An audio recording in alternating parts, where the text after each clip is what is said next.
सीमाचा शोध. सीमा एका संध्याकाळी अभ्यास करून अंगणात बसली होती. अचानक तिच्या डोळ्यांसमोर बाबांचा चेहरा आला. रोज सकाळी ते घराबाहेर जाताना तिला फार कमी दिसतात. कधी कधी तर ती उठण्याआधीच ते कामावर निघून जातात.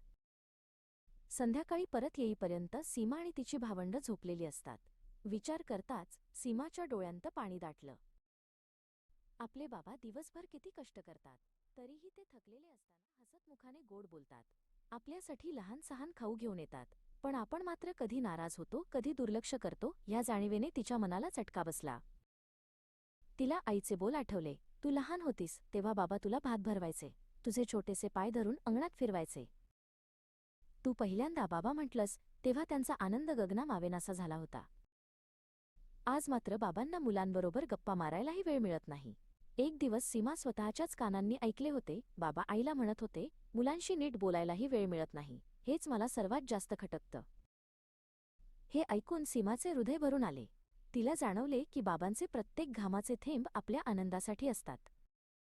त्या दिवसानंतर सीमा बाबांना भेटली की धावत जाऊन त्यांच्या गळ्यात मिठी मारी. संध्याकाळी खाऊ आणला की राग न करता हसून धन्यवाद बाबा म्हणे. बाबांच्या डोळ्यांतला आनंद पाहून सीमाचे मन आनंदाने भरून येई.